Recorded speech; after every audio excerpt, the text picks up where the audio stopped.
Տիկին Մկրտչյան, բարև ձեզ, դուք նույնպես գտնվում եք ԵՄ դեսպանատան դիմաց, որտեղ հենց հիմա ակցիա է իրականացվում մի աջակցություն քաղբանտարկյալների եւ մասնավորապես հենց այսօր Արեգնազ Մանուկյանի, ով որ մայր է, ունի անչափահաս զավակ եւ այս իշխանությունը թույլ չի տալիս հանդիպել մորը իր անչափահաս զավակին եւ նույնիսկ ոչ մեկի հետ Արեգնազ Մանուկյանը չի կարող հանդիպել։ Ինչ կասեք, ինչի համար է այս ռեպրեսիաները շարունակվում եւ ինչի է ուզում հասնել այս իշխանությունը։ Նիկոլական իրականության մեջ հայ կանայք ամենախոցելին են, ակնհայտ է, որ Նիկոլը առանձնահատուկ սևեռուն ունի կանանց իրավունքները ոտնահարելու հարցի շուրջ եւ ակնհայտ է, որ առանձնակի ատելությամբ է ատում բոլոր այն կանանց, ովքեր իրենց հայրենիքի,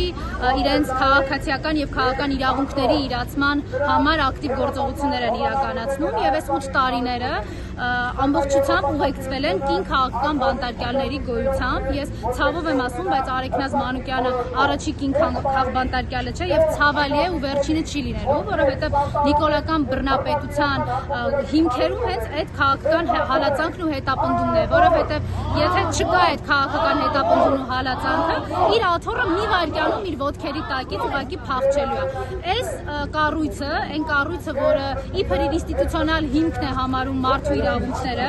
արժանապատվությունը եւ մարդու կյանքը, այսօր ուղղակի աչք է փակում այս ամենի վրա, տպավորություն ստեղծելով, որ իրենք ընտրել են Նիկոլի իշխանությունը մարդու իրավունքների փոխարեն։ Իրենք ընտրել են Նիկոլի աթոռը, Նիկոլի բռնազավթած իշխանությունը գովերգելը, փոխարենը խոսեին մարդու իրավունքների մասին։ Մի ժամանակ ստեղ մի հատ դեսպան կար, Սվիտալստին, գնում էր դատերին, դատական համակարգից էր խոսում էր քննչական մարմինների, իրավապահ համակարգում տեղի ունեցող իրականության մասին։ Այսօր ձեն ծպտուն չեն հանում, որովհետև ակնհայտ է ընտրել են Նիկոլին, այլ ոչ թե մարդու իրավունքները։ Հայ կյանքը իրենց համար չունի որևէ արժեք եւ իրենք դա բազմաթիվ անգամ ապացուցել են։ Հիմա թող տեսնեն, որ հայ ժողովուրդը դա հասկանում է եւ իրենք մի բան են անում այս ամեն ինչով։ Լռելով ԵՄ-ն հասնում է նրան, որ Հայաստանի քաղաքացիները յուրաքանչյուրը տեսնում են, որ իրենք արժեքների մասին չեն, իրենք առուծախի մասին են, իրենք արժե համակարգի մասին չեն, իրենք մեր կյանքերի հաշվին բազար անով են ընդհանրապես։ Եվ մենք տեսնում ենք, որ այնքան է շարունակվում քաղաքական բռնաճնշումները, որ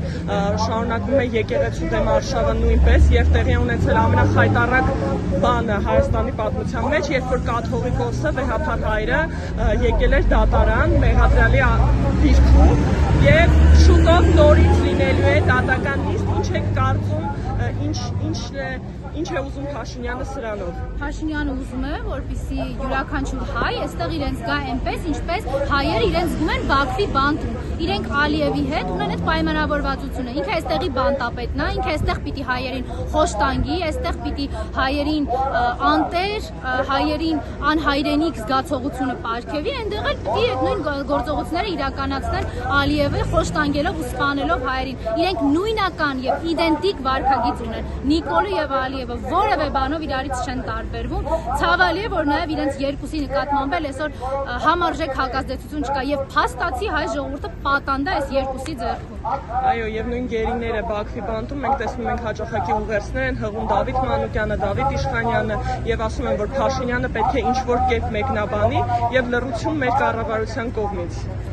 Մենք հասկանում ենք, չէ, ինչ պայմաններում են այդ մարդիկ այնտեղ, գոնե այդ երկու խոսքը մեզ կարողանում փոխանցել։ Ես նորից եմ կրկնում, Նիկոլը մի բան է անում, որ մենք էլ մեզ այստեղ զգանք այնպես, ինչպես հայերը Բաքվի բանտում, հարյուրներով սպանված, խոշտանգված եւ անգերեզման։ Սա է իրանց նպատակը։